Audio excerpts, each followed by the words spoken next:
Yazgıcı Habibullah Ablamet'nin mərhum liderimiz Məsud Sabiri Bayquzi'nin ömür musafisiga bag'ishlab yozgan Məsud Efendi nomliq tarixiy romanni anglitishni boshlaymiz. Ovozda Hur qiz Baytash. Bugun tong sahardala Xanko portidan yo'lga chiqqan Məsud Efendi bilan İsa Efendi kemiga o'ltirib Changjang daryosining yuqori eqimiga qarab yurib ketyotdi. Ular aslida tunigun Nanjingdan poyez orqali Xankoga yetib kelib, bir kecha qo'ngandan keyin Jin Kayshi bilan ko'rishish uchun bekitilgan o'ringa dal vaqtida ulgurib berishni o'ylab, mushunda qoq sahardagi birinchi qitimliq yo'lovchilar kemasiga o'ltirgan edi. Uning ustiga havo otashdek issiq bo'layotgan mezgillar bo'lg'achqa, saharda suv yo'li bilan safar qilish haqiqatan jonga orom baxsh etadi. Kemining ustida kishiga urilib turayotgan g'ur-g'ur shamol odamni sagiditib, g'am andishalarni uchiritib, ko'nglini tindiratdi. Ko'ngil panjaralari keng tabiatga echilgan yo'lovchilarning diqqatini Changjang daryosining vodisidagi go'zalliklar o'ziga jalb qilmoqda edi. Kulpat dengizidan o'tkuchi shafqat kemisidek mag'rur uzayotgan kema ba'zida ikki yeni egiz tog'lar bilan o'ralgan kechiklardan kessa, ba'zida vodilari ko'z yetkusiz to'q yeshil, egizpas, xilma-xil dal-daraxtlar bilan to'lgan tabiiy o'rmonlardan o'tadi. Ba'zida qirqib qo'ygandek takma-takshi o'sgan shallarning chechaklari puroq chechib turgan baldam-baldam palampay etizlarni bo'ylab yuradi. Yana ba'zida egiz ko'tarilib kelayotgan do'lqinlarga ko'krak kirib, do'lqin yerib uzatdi. Mana endi kema birdilla daryo suvi shunchalik keng yeyilib ketgan bir bo'shliqqa chiqib qoldi. Suv yuzida ushoq yekan qumishlar laylab eqib yuradi. Kema asta-asta qirg'oqqa yaqinlab kelib, bir kema dafsangisiga kelib to'xtadi. Bu chaqda kema bilan quruqlikni tutashtirib turish uchun bir taxtay qo'yildi. Ani shu bir parcha lingshib turgan taxtayni dassab, bir qancha yo'lovchi kemadan tushdi va orqadilla pushqoqlarini tizig'icha turib olgan 3-4 dehqon bilan qisqushpoqqa silingan bambuk sivatlarni bambuk apkash bilan ko'tirgan bir biliqchi kemaga chiqdi. Bambuk apkash mo'risida lingshib turgan biliqchi putining ostidagi pulanglab turgan taxtayni hech ikkilanmay dassigan peti kemaga bexatar chiqdi va udul berib Vandekning yeniga kelib to'xtadi. Andin apkishi bilan sivatlarini palubaga qo'yib, mo'risiga ortib olgan kirlishib ketgan lungisini elib, peshonisidagi munchoq-munchoq tarlarni to'xtamay surtdi.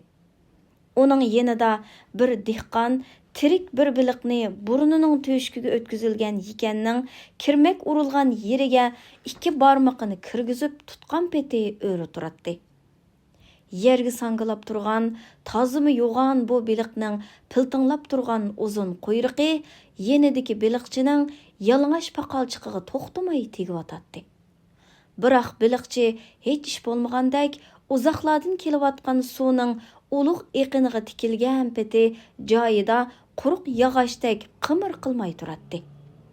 Kema bo'lsa asta-asta qirg'oqdan yiroqlashib, ana shu ulug' eqinning qo'yniga kirib ketyotdi. Amdi biliqchi lungisini mo'risiga ortib, qishig'icha tushib turgan chiq qalpiqini yuqoriga ittirib qo'yib, potisiga qistirib olgan g'angzisini elib, sayxonasiga tamaki silib tutashtirgandan keyin g'angzisini og'ziga apadi. Va birdan bo'lsa-mu aram elib olish uchun Vandekka esilib, apkashdek egilib turgan peti g'angzisini sho'rab daryoga qarab turdi. Bu chaqda yenidagi biliq ko'tirib olgan dehqon neriroqqa ketgan edi. Kemining orqasidagi o'rindiqlarda qisilib o'ltirgan yo'lovchilar bo'lsa, ovozlarini bo'lishiga qo'yib o'tib, bir nimalar ustida parang'i tushib ketgan edi. Məsud Efendi ularning nima deyishayotganligini tushunmasimi, lekinza bir-biriga gap bermay, orqadan so'zlashayotganligiga qarab, qandaqdir bir ishlardan norozi bo'layotganligini his qilayotgan edi. U yana nazar ko'zini heliqi biliqchiga og'dudi. va biliqchining yalang'och pochiqining tövida turgan bambuk sivatga ko'zi tushdi. Sivatning og'zi ochiq bo'lib, yermigacha qisqushbaqa qachilangan edi. Sivatning ichida to'xtamay midir-midir qilib harakat qilayotgan qisqushbaqalar uzluksiz sivatning sirtiga chiqish uchun yuqoriga qarab yamashyotdi. Vaholanki ichidan biri sivatning yuqoridagi girbikiga yiqilishi bilan tang, keynidagi yana biri ikki cho'ng omburi bilan tortib tushirib, uning ustiga dassab yuqoriga yamashmoqchi bo'layotdi. Sivatning ichidagi qisqushbaqalar ana o'sha tariqada bir-birini tuvanga tortib turayotgan bo'lg'achqa, ulardan birimi sivatning sirtiga chiqolmayotgan edi. Dal mush chaqda Mas'ud apandi beliqchining nima uchun bambuk sivatning og'zini ochiq qo'yib, xotirjam g'angzisidan purqiritib is chiqarib, tamaki chekib turganligining sababini tushungandek bo'ldi. Va aqlidan mundoq o'ylar kechdi. Demakki, qisqushbaqaning tabiatida o'zaro hamkorlashib ish bajaradigan yoshirin ong yo'q bo'lg'achqa, hammasi o'zini o'ylaydi. Shu vajidan bularning hech biri sivatning ichidan qutulib chiqolmaydi va oxiri qasqanda dumlanib, insonlarga mazzilik taom bo'ladi. Amaliyotda insonlar qisqushbaqaning tabiatidagi bu xususiyatdan ibrat olishi lozim. Mas'ud apandi bu qitimqi safarda ashu 1 minutlik kuzatish orqali jonliqlarning tabiiy xususiyatlaridan o'zgacha bir ibratga ega bo'ldi. Yalğız o'zi turmuşda har qancha pishib yetilgan, Yevropalarni ko'rgan, dаңlıq maktablarda bilim tahsil qilgan va nurg'un dаңlıq kitoblarni o'qigan, yig'ib aytganda moddiy va ma'naviy jihatdan obdonli kuchga ega bo'lgan bir shaxs bo'lsa-mu, ammo o'zi yalğız hech qanday bir ishni boshqa elib chiqolmaydiganligini yana bir qatim ideyasidan o'tkazdi.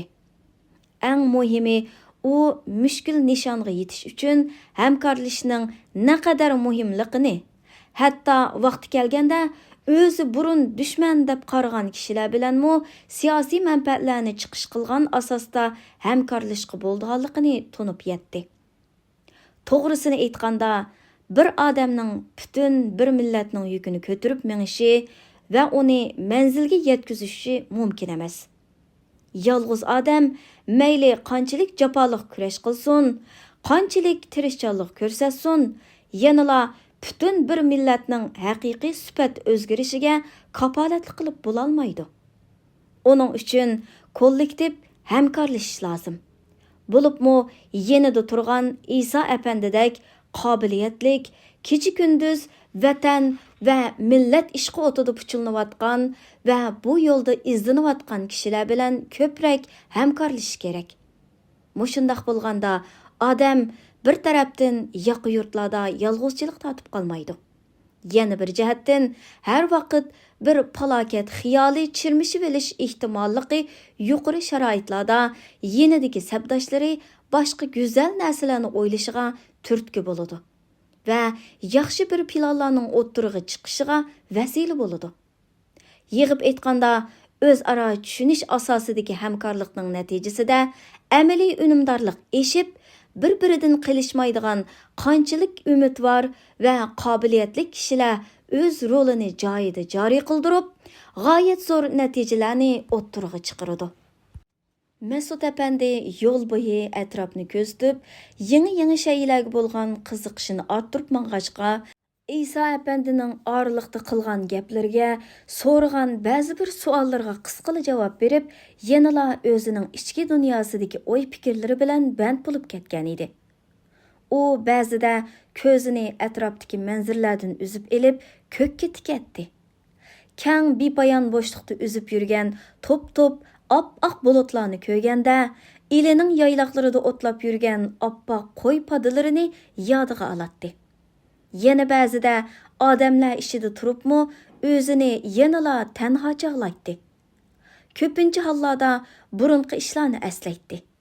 Cheksiz manzillar, kang ufuqlarni ko'rganida ili Qashqar diyorlari ko'z oldidan ketmaydi. Uning qalbida hasrat, muhabbat, va minnatdorlikdan iborat bu uch tuyg'u har zamon hukmronlik o'rnida turadi. Shunga u yolg'izchilik ichida turibmi zirkishlik his qilmaydi. Ammo iztirob chekatdi. İztirobga to'lgan hikoyalarni va sig'inishlik maktublarni yozatdi. Mana hozir u yaqinda yozgan Onamga maktub nomli asrini qayta bir qitim aqlidan kechirdi. Onamga maktub. Suyimlik, mehribon ona. Uzundan buyon sizga maktub yozolmadim. Chunki mushu kunlarda muhim ishlar bajidan shunchalik aldirash bo'lib ketdim. 2 oydan beri jafoliq ishlash orqali nihoyat fidoyilar qo'shinini qurib chiqdik. Yaqinqi 5-6 kun ichida jang maydoniga yurib ketamiz. Mana mushu 300 fidoyi yoshdan tarkib topgan qo'shinning qo'mondonlik sharafi menga, ya'ni o'g'lingiz Ertuğrulga nasib bo'ldi. Siz tasavvur qila olmasligingiz mumkin.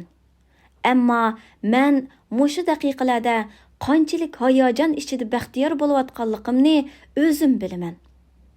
Men faqat qo'mondon bo'lganligim uchunla bunchalik hayajon bo'layotganligim yo'q ana. Bu 300 yigitdek bahodir azimatlar orasida turayotganligim uchun baxtlikman ana. Bo'libmi ularning eng oldida yo'l boshlab dushmanga birinchi poy o'qni otadiganligim meni shunchalik baxtiyor qilyotdi ana. Mening qalbimdagi bu xushallik, baxtiyorlik tuyg'usi shu vajidan bo'libla qolmay, yana kishini hayajonga soladigan boshqa xo'shnutlik ishlarmi bor ana. Siz har zaman menga va qarindoshlarimga nasihat qilib, mundaq deytingizgu ana. Agar dushmanga qarshi kurash qilmasanglar, sizlarni emitgan oq sutimga rozi emasman. Әмді менің сөзімге құлақ селің, ана. Сіздің маңа берген ақ sütіңіздің әжіріні ақлайдыған болдым. Сіздің sütіңіз маңа ашу пак süttәк halal болудыған болды, ана. Мен düşmenge қаршы жәңге атланып, оқ doğru puraqları қаплыған жәңгақта қан кечіп жәң қылып, сіздің мені пәпіліп беқіп, кечече kirpik қақмай өткізген кечелеріңіздің әжіріні ақлайдыған болдым, ана. Sizning menden kütken arzularınız əməlgə aşıdığan boldu. Mana bu qatim anıb tuproqlarımızga tajavuz qilib besib kelgan yavlarga qarşı urushda g'alba qilib, vatanimizni munqarizlikdan qutuldurimiz ana. Mana əmdi sizning ko'zlaringizdagi umid uchqunlari chaqnaydigan boldi. Siz bir ömür kütken tang əmdi atadigan boldi. Ana. Әні şu ulug' ishlarni amalga oshiradigan baxtiyorlik menga nasib bo'ldi. Bir inson uchun dunyoda buningdan ortiq baxt bo'lmasa kerak, ana. Mana shu daqiqalarda sizga bu maktubni yozish orqali ashu baxtiyorliklardan sizni xabardor qilganligimdan va o'z xushalligimga sizni o'rtoqlashganligimdan shunchalik rozimanlik tuyg'usiga mubtalo bo'ldim, ana. Yana 2 kundan keyin jang maydonida turib, dadamga ayrim maktub yozaman. Mutlaq ishonimanki, mening bu fidokorligimdan albatta dadammo rozi bo'ladi. To'g'risini aytsak, dadammo o'z umrida necha qitim zaminimizga besib kelgan yovlar bilan jang qilgan va necha yerga o'q tegib yaralangan bahodir azimat edi. Şunun üçün xalqi olam oldida bir ömür yüzü yoruq yaşavatıdı. Onun bədenidəki aşı roşan oq izləri qalbimni şadıman eyləgən nişan belgileri bulup hesaplanıdı. Dadamның pak vücudidəki aşı yarı izləri bilen bomba parçaları qaldırğan tatuqla bizni hər vaqt düşmənge qarşı cəngə rıqbətlendirib kelgan idi, ana. Mana bugünkü kunga kelganda mushundaq ulug' jang chaqiriqiga ovoz qo'shib, butun qalbi bilan rozi bo'lib, oldingi sapga otlanish meningdek vijdonliq dadaning pushtidan bo'lgan har bir o'g'il uchun eng ulug', eng muqaddas vazifadir. Ana, siz mendan texmi obdan bilasiz. Mening dadam bu hayotda qo'lidan kelishicha o'z dushmanlariga qarshi kurash qilib keldi va ta bugunga qadar o'z burchini ado qilish uchun tirishyotidi. Endi bugungi kunda aşı ulug' ota-bobolarimizning qon va jon badallariga kelgan bu aziz vatanni dushmanga tortqizib qo'yatdiqmi? Yo'q, ana. Hargiz mumkin emas. Biz aşı pidakor atalarning farzandi bo'lish sifatimiz bilan vijdonimizga muxolif keladigan undaq ishlarni hargiz qilmaymiz. Bizga bundaq qilish hargiz yarashmaydi. Qasam qilamanki, bundaq ish hargiz sodir bo'lmaydi. Dushmanga qul bo'lib o'tish ajdodlarimiz orasida almisaqdan tortib sodir bo'lib baxmagan. Buningdan keyinmi zinhor qul bo'lmaymiz. Bir kun qul bo'lib yashagandan ko'ra ming o'lgan afzaldir. Men bularni o'ylaganimda haqiqatan sarang bo'lib qolay deb qolaman. Darvaqa bundaq bo'lishi asla mumkin emas, ana. Shu vajidan darhol jangga atlandik. Sening meni pok suting bilan baqqaningdan boshqa menga yana nurg'un ajring singan. Ularga rozi bo'l. Balkida bu qatim buvamga o'xshash shahidlik sharobi ichib, oilamizga ikkinchi qatim shahidlik sharafini nail qilishga muyassar bo'lishim mumkin, ana. Suyumlik, mehribon ana. Jinim ana. Sizning ulug'ligingizni, jasoratingizni meni bilmaydi demsiz. Men sizni obdan tushunaman, ana. Ammo siz yanala bir ana bo'lganligingiz uchun boshqa analarga o'xshashla o'z bag'ringizni yerib chiqqan farzandingizga chidolmaysiz. Shu minutlarda o'z o'g'lingizning o'q bombalarning orasida qop-qora qardab ketgan yuziga so'yishni, paqpiyib ketgan qora sochlarini mehrlik silashni, hayvatlik gavdasini bag'ringizga ching'idi besib turib yig'lashni orzu qilayotgansiz qachon? Men shu daqiqalarda sizning yeningizda bo'lolmagan bo'lsam-mu, bu maktubni yozish orqali sizni qilayotgan ishlarimdan xabardor qilib, o'zimning farzandlik burchini ado qilishni o'yladim, ana. Sizning beg'ubar dilingizni ranjitgan bo'lsam, meni kechiring. Sizga o'lim quchqida turib, chin qalbimdan salom yo'llayman, ana. Aşı qo'riq basqan qadoq qo'llaringizni so'yib turib, mushu maktub orqali siz bilan vidolashishga majburman. Sizga ulug' Allohning nomi bilan omon esanlik tilayman. Suyimlik ana, jinim ana, mehribonim ana, aman bo'ling. Hurmat bilan o'g'lingiz Ertuğrul'dan. Nihayet ikki apandi tushdan burunlan Wuchang shahriga yetib kelgan edi. Wuchang Xubey o'lkasining markazi bo'lib, hozir Jiang Kaishining kommunistlar qurshab yo'qotish urushining qo'mondonlik shtabi joylashgan strategik muhim o'rin edi. Jiang Kaishi Yaponlar bilan 1934-yili mayda vaqtliq tinchlik kelishimi tuzgandan keyin mavjud harbiy kuchini to'plab, kommunistlarning Jiangxi Sovet ozod rayoniga qurshab hujum qo'zg'agan edi. Jiang Kaishining nazarida kommunistlar o'ziga nisbatan Yaponlardan battar dushman hisoblanadi. O'zining hokimiyati mustahkam bo'lsa-la, hamon Yaponlarni Xitoy tuproqlaridan chiqarib o'tgan bo'ladiganligini, ammo kommunistlar kuchayib ketsa, o'zining hokimiyatini saqlab qolishining mumkin emasligini allburun tushunib yetgan edi.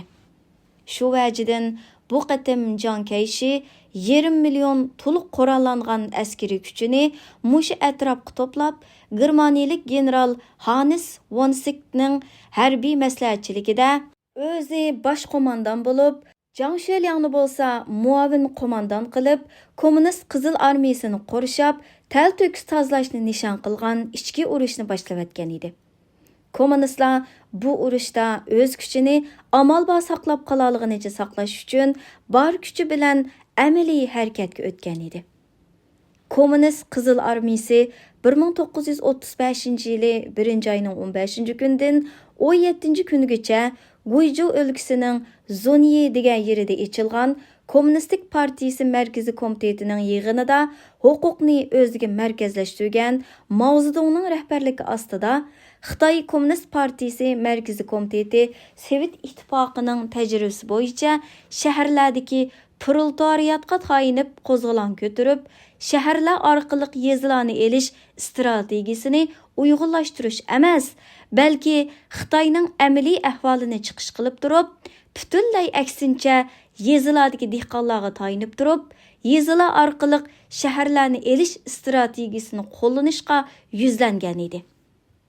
Ana shu Mao Zedong ideyasining turtkisi bilan Kommunist Qizil Armiyasi o'tgan yili oktyabrda g'arbiy shimolga qarab yo'l olgan uzun safarni boshlagan edi.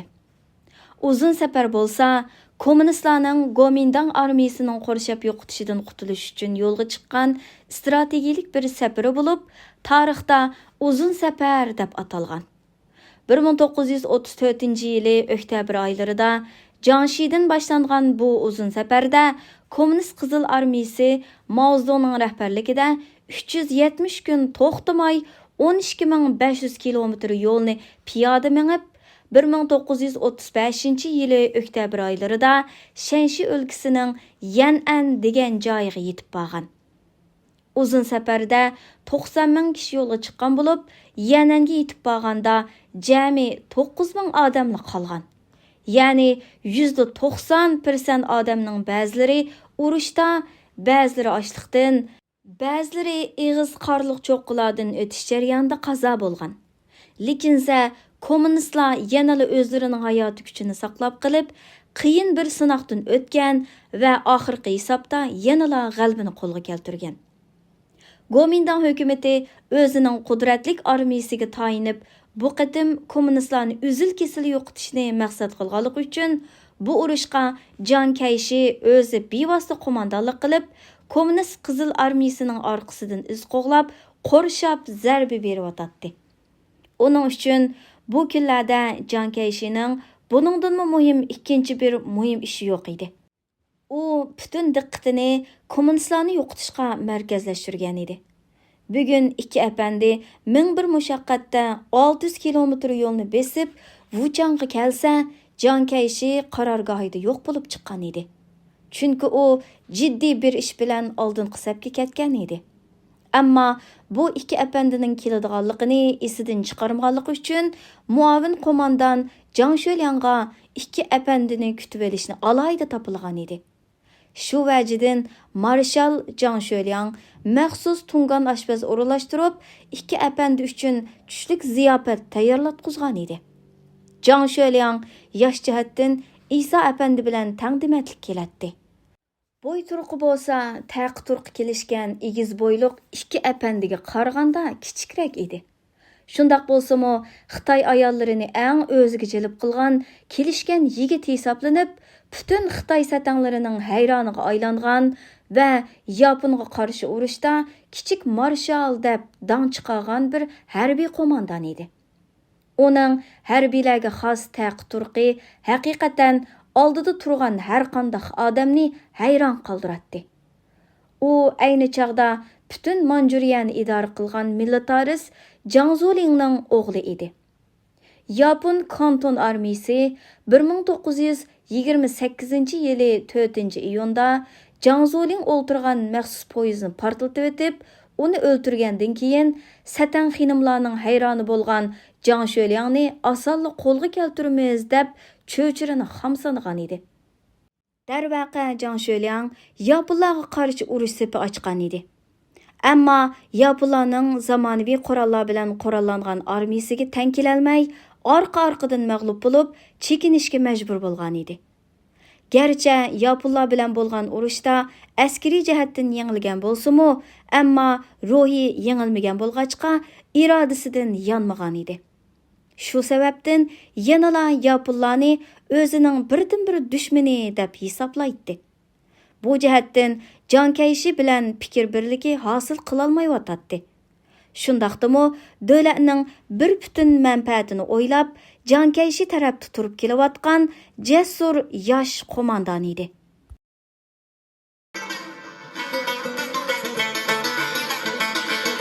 Yazğıcı Habibulla Ablamovning Mas'ud Efendi nomli tarixiy romanini anglitishimiz bugun mushu yergacha bo'ldi. Ko'rishguncha omon bo'linglar.